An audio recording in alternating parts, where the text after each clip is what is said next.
Atas permintaan beberapa klien dan cukup banyak ya yang meminta saya untuk membahas topik ini, maka kali ini tiba saatnya saya untuk membahas satu hal yang barangkali bisa dikatakan bersifat teknis.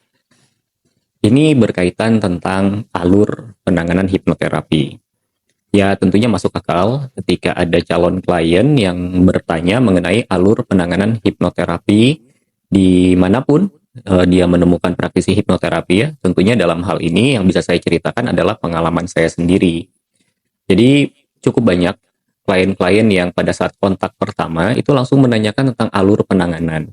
Ya wajar ya, karena memang dengan ketidaktahuan klien tentang hipnoterapi, maka klien merasa perlu untuk mengetahui alur penanganan agar nantinya klien ini tidak membeli kucing dalam karung. Karena ya sekali lagi bahwa hipnoterapi ini kan bukan sebuah teknik terapi yang ya mungkin bisa kita katakan mainstream begitu ya. Bahkan bisa dikatakan bahwa hipnoterapi ini adalah sebuah terapi yang sifatnya komplementari. Artinya memang di luar dari teknik penanganan atau keilmuan-keilmuan yang umum dilakukan. Nah, selain itu juga ada yang ternyata menanyakan tentang alur penanganan hipnoterapi berkenaan dengan pengalaman mereka sendiri. Jadi dari beberapa klien menceritakan pengalamannya bahwa dia pernah menjalani sesi hipnoterapi, tetapi mungkin hasilnya tidak sesuai dengan ekspektasi dan keinginan dari si klien itu sendiri. Nah, sehingga mungkin ditanyakan. Ya, saya sendiri juga tidak tahu ya apa yang terjadi sebetulnya. Jadi dalam hal ini, saya juga tidak ingin mengatakan bahwa yang dilakukan oleh rekan-rekan saya itu salah. Nah, dari pertanyaan banyak calon klien itu, maka akhirnya saya memutuskan untuk mengangkat tema ini. Mengapa? Karena dengan adanya teknologi di mana video bisa disimpan dan disaksikan oleh banyak orang, ya berarti saya sudah menjalani fungsi edukasi untuk menyebarkan informasi kepada masyarakat, sehingga nantinya ketika ada anggota masyarakat yang membutuhkan layanan hipnoterapi dimanapun dan bersama siapapun, minimal sudah memiliki gambaran mengenai apa yang akan mereka alami pada saat menjalani sesi hipnoterapi. Nah, kita akan mulai saja. Jadi tentunya ketika ada seseorang yang membutuhkan layanan hipnoterapi bersama saya, ya pasti orang tersebut akan menghubungi saya, kan seperti itu ya. Memang idealnya yang menghubungi saya adalah klien yang bersangkutan langsung. Nah, tetapi sering juga terjadi yang menghubungi adalah anggota keluarganya. Apakah itu pasangannya, apakah itu anaknya, apakah itu ibunya, seperti itu ya. Nah, apabila hal ini yang terjadi, ya maka tentunya saya menerima dulu ya kontak melalui telepon itu, lalu kemudian saya menjelaskan agar yang bersangkutannya langsung menghubungi saya. Nah, ini sebetulnya adalah sebuah saringan pertama. Karena seperti yang mungkin teman-teman juga sudah ketahui ya dari banyak banyak rekan-rekan saya yang sudah memberikan pemahaman dan juga mungkin dari buku-buku yang pernah teman-teman baca, bahwa hipnoterapi itu tidak bisa dilakukan apabila yang bersangkutannya tidak menginginkan. Apabila yang bersangkutannya tidak merasa bahwa ada suatu masalah di dalam dirinya yang perlu untuk diselesaikan. Nah, maka saya meminta untuk yang bersangkutannya langsung menghubungi saya. Nah, kenapa saya mengatakan bahwa ini adalah sebuah saringan pertama? Karena biasanya, katakanlah misalnya begini, pasangannya menghubungi saya, meminta jadwal.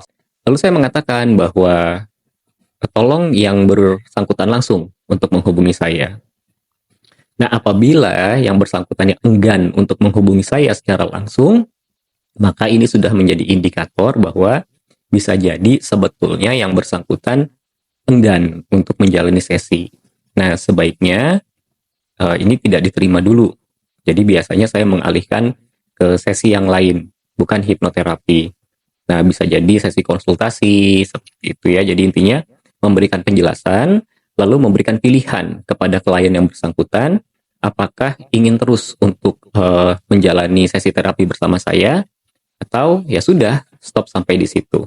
Karena kalau dipaksakan untuk tetap maju ke sesi hipnoterapi, ya maka sudah pasti hasilnya tidak akan sesuai, hasilnya tidak akan maksimal. Katakanlah, saringan pertama sudah lulus nih. Jadi yang bersangkutan langsung sudah menghubungi saya, lalu kemudian membuat jadwal untuk pertemuan. Nah, maka saya tidak akan langsung masuk ke sesi hipnoterapi. Jadi, saya akan memberikan jadwal untuk sesi konsultasi awal terlebih dahulu. Nah, mengapa harus ada sesi konsultasi awal? Ya, sederhana, karena kan saya tidak tahu masalahnya apa. Saya tidak bisa kemudian menebak-nebak masalahnya seperti apa. Jadi tidak bisa kemudian saya beranggapan bahwa oke, segala masalah bisa diselesaikan dengan hipnoterapi. Bahwa kalau pikiran bawah sadarnya memiliki sebuah program yang keliru, kita tinggal memprogram ulang pikiran bawah sadar dan segalanya akan menjadi baik-baik saja. Segalanya akan menjadi normal kembali. Prinsip kerjanya tidak sesederhana itu, teman-teman. Ya, tentunya saya tidak bisa bercerita hal yang terlalu teknis di sini ya. Nah, akan tetapi gini, dalam sesi konsultasi ini, maka kita harus sepakat dulu mengenai apa masalah yang ingin ditangani. Karena seringkali klien datang itu yang diceritakan bukan masalahnya, melainkan label yang klien ciptakan terhadap masalah tersebut. Nah, maka kami sebagai praktisi hipnoterapi harus membantu klien untuk kemudian menemukan apa sih yang sesungguhnya menjadi masalah klien yang ingin untuk diselesaikan. Nah, lalu kemudian setelah sudah ditemukan ya bahwa oke, masalahnya A, katakanlah yang mau dibereskan itu. Nah, maka langkah berikutnya dalam sesi konsultasi ini yang ditentukan juga adalah apa yang menjadi sebuah parameter bahwa terapi bersama saya sudah berhasil atau sudah menghasilkan situasi yang diharapkan oleh klien. Nah, ini penting agar setiap sesi yang dilakukan itu bisa berjalan dan bisa diukur. Artinya, klien pun menyadari pola perubahannya. Nah, kenapa saya katakan ini penting? Ini berlaku untuk dua arah. Untuk hipnoterapisnya dan untuk kliennya sendiri. Di satu sisi, ini akan melindungi hipnoterapisnya sehingga ya kadang-kadang ada juga klien yang karena mungkin kurang paham, menganggap bahwa sesi terapinya itu belum berhasil. Nah, padahal mungkin saja klien itu mengalami sebuah peristiwa baru yang membuat gangguan itu muncul kembali gitu. Nah, tetapi karena ketidakpahaman klien, lalu kemudian klien menganggap bahwa sesinya tidak berhasil. Nah, tanpa adanya parameter keberhasilan, ya maka yang terjadi adalah klaim sepihak dari klien. Tetapi apabila ada parameter keberhasilan, maka hipnoterapisnya bisa mengedukasi kembali kepada klien, bisa bertanya kepada klien, di titik mana yang klien merasa belum berhasil. Apakah memang ini masih satu rangkaian masalah yang sudah disepakati, atau ini ternyata adalah sebuah peristiwa yang baru. Seperti itu ya. Jadi dua hal ini yang sangat penting sekali untuk ditentukan di sesi konsultasi awal. Nah, setelah itu, baru saya menjelaskan mengenai hipnosis dan hipnoterapi kepada klien. Nah, untuk penjelasan tentang hipnosis dan hipnoterapi, teman-teman bisa menyaksikan di video saya yang sebelumnya. Nah, kemudian setelah sesi konsultasi selesai, maka saya juga tidak langsung menodong kepada klien untuk menjalani sesi hipnoterapi. Tetapi saya memberikan kesempatan kepada klien untuk kemudian menimbang ulang apakah memang klien membutuhkan layanan hipnoterapi bersama saya atau tidak. Bagi saya terus terang tidak menjadi masalah apabila pada saat sesi konsultasi ada klien yang barangkali merasa kurang cocok dan kemudian ingin untuk ditangani oleh praktisi lain. Itu sama sekali tidak masalah untuk saya. Karena tugas saya adalah untuk memberikan edukasi kepada klien. Nah, lalu katakanlah kemudian klien memutuskan untuk menjalani sesi terapi bersama saya. Nah, ini juga setiap praktisi memiliki kebijakan masing-masing ya. Ada yang dalam menjalani praktiknya, mengizinkan untuk klien menjalani sesi perkedatangan. Nah, tetapi kalau untuk saya belum ada untuk sesi perkedatangan, tetapi saya menerapkan sistem paket terapi yang berisi 4 pertemuan. Tentunya saya memiliki alasan kenapa harus 4 pertemuan. Sebelumnya mungkin teman-teman eh, masih ingat ya, saya sudah menjelaskan mengenai parameter dari keberhasilan dan kemudian formula dari permasalahan yang ingin ditangani oleh klien. Nah, kenapa saya harus 4 pertemuan minimal itu ya? Karena gini, pada saat seseorang menjalani sesi, kan sesi itu harus bisa diukur. Nah, apabila klien itu kemudian hanya menjalani satu sesi, lalu bagaimana kita sebagai praktisi hipnoterapi bisa mengukur keberhasilan atau bisa mengukur progres dari sesi yang dilakukan? Ya, jadi itu kenapa alasannya saya menerapkan sistem paket. Setelah sudah sepakat nih, katakanlah seperti itu, lalu kemudian sesi dijalani, maka dalam 4 sesi ini akan dibagi ya menjadi beberapa segmen. Nah, biasanya di awal sekali yang saya lakukan adalah satu, melakukan interview kembali pada klien untuk memastikan bahwa memang permasalahan yang ingin ditangani itu adalah permasalahan yang diungkap oleh klien di sesi konsultasi awal.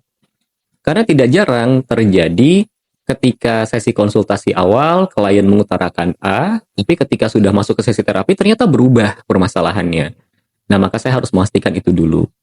Lalu yang kedua, saya melakukan latihan sederhana kepada klien agar klien bisa masuk ke dalam kondisi hipnosis. Dalam hal ini tentunya agar klien mengizinkan saya untuk membimbing yang bersangkutan memasuki kondisi hipnosis. Karena apabila tidak, ya bisa jadi ya, bahwa klien masih memiliki ketakutan terhadap hipnosis dan lain sebagainya, lalu saya main melakukan proses hipnoterapi, ya pada akhirnya mungkin saja klien bisa berpura-pura, dan ini pasti akan memberikan sebuah hasil yang tidak diinginkan. Nah, setelah sudah dilakukan proses edukasi atau proses latihan memasuki kondisi hipnosis, baru kemudian saya melakukan apa yang disebut dengan induksi hipnosis.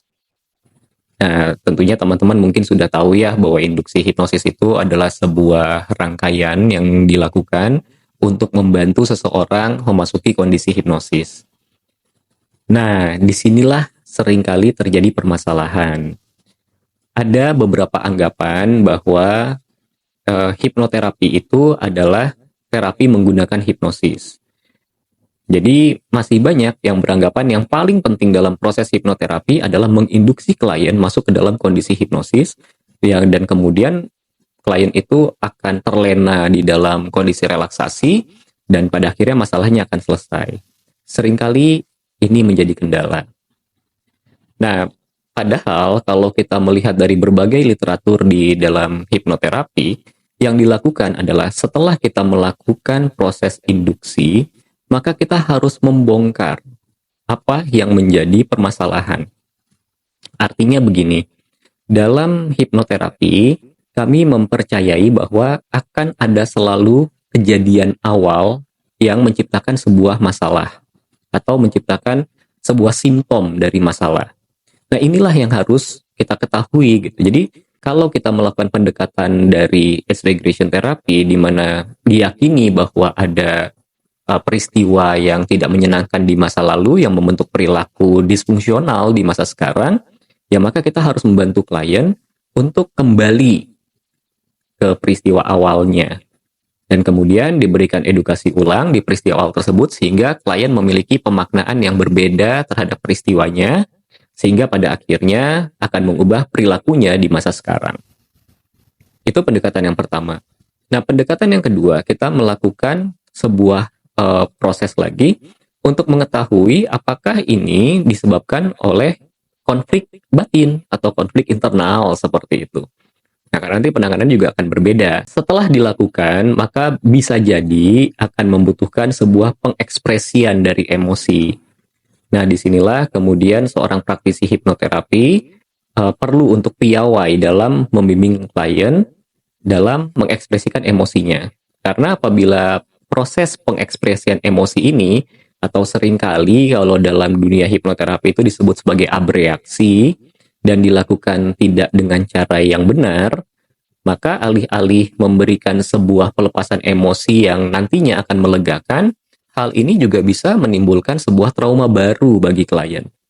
Nah, ini sangat berbahaya, oleh sebab itu perlu berhati-hati praktisi hipnoterapi dalam membantu klien melewati fase ini. Nah, setelah ekspresi emosinya sudah selesai, klien sudah melakukan pelepasan dan kemudian merasa lega di situ, nah barulah kemudian kita bisa memberikan sebuah sugesti. Nah, mengapa alurnya harus seperti ini? Karena ada sebuah prinsip gitu ya yang kemudian saya sadari, bahwa ketika kita sedang emosi, maka logika kita tidak akan berjalan. Nah, barangkali teman-teman juga pernah mengalami ya di saat katakanlah ya ada kenalannya yang ya katakanlah putus cinta aja. Lalu kemudian dikasih nasihat, kan pasti marah. Kenapa? Karena dia tidak siap untuk menerima sebuah nasihat. Atau dalam hal ini, dia tidak siap untuk menerima sebuah sugesti. Kenapa? Karena emosinya masih menguasai pikirannya. Nah, maka pada saat emosi itu terekspresikan, lalu kemudian ya katakanlah ya energinya sudah habis, nah klien ini sudah siap untuk menjalani fungsi logis dari pikirannya, dan sugesti bisa diberikan kepada klien, dan besar kemungkinan klien akan menerima sugesti tersebut. Nah, lalu kemudian setelah dari situ, kita akan melakukan pengecekan lagi. Apakah memang betul-betul sudah dilepaskan semua atau belum. Jadi ada prosesnya ya, kita melakukan pengecekan. Nah, kalau dirasa sudah aman, maka kita akan sedikit membawa klien untuk ke masa depan, membayangi bahwa ada sebuah peristiwa yang selama ini men-trigger kemudian terjadi, lalu kita lihat apa reaksinya. Nah, kalau reaksi klien sudah netral, maka bisa dikatakan bahwa sesi itu sudah selesai, maka dilakukanlah proses terminasi untuk mengembalikan klien ke kondisi kesadaran normalnya. Nah, setelah itu, biasanya kalau saya akan meminta klien untuk melakukan observasi mandiri terhadap kehidupannya selama 1 minggu ke depan sampai bertemu lagi dengan saya.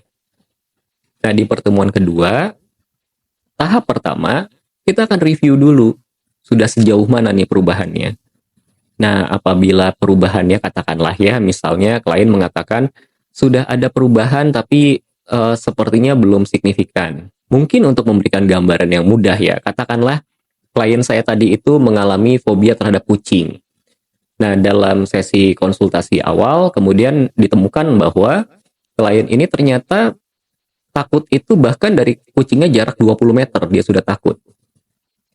Nah, lalu ketika sesi dilakukan, dia melakukan observasi mandiri, di pertemuan berikutnya klien mengatakan bahwa dia masih takut dengan kucing. Tetapi jaraknya sudah jadi 10 meter. Kalau 20 meter aman. Yang tadinya kalau 20 meter dia ketakutan. Artinya progres sudah terjadi di sini. Dan saya sudah tahu, oke, bahwa sekarang yang terjadi adalah di 20 meter. Nah, sehingga saya bisa mendesain alur terapi untuk pertemuan kedua berdasarkan review dari, bukan review ya, tapi berdasarkan laporan progres dari klien yang bersangkutan. Nah, begitu juga untuk pertemuan ketiga dan pertemuan keempat. Jadi yang kami lakukan atau yang saya lakukan di sini adalah sesuai dengan laporan dari klien. Nah, itulah sebabnya mengapa saya menetapkan sistem paket terapi. Begitu, teman-teman. Nah, mungkin tidak terlalu panjang yang bisa saya sampaikan, atau mungkin memang sudah agak panjang ya yang saya sampaikan pada pertemuan kita kali ini. Dan semoga ini bisa membawa sebuah pemahaman untuk teman-teman yang sedang mencari atau membutuhkan layanan hipnoterapi. Baik, semoga cukup bisa menjawab pertanyaan dari teman-teman semua mengenai alur penanganan hipnoterapi. Ya, kurang lebihnya itulah yang saya lakukan di dalam ruang praktik saya. Dan semoga bisa membantu. Sekali lagi terima kasih sudah berkenan untuk menyaksikan. Kita akan berjumpa lagi di video-video yang berikutnya. Sampai jumpa.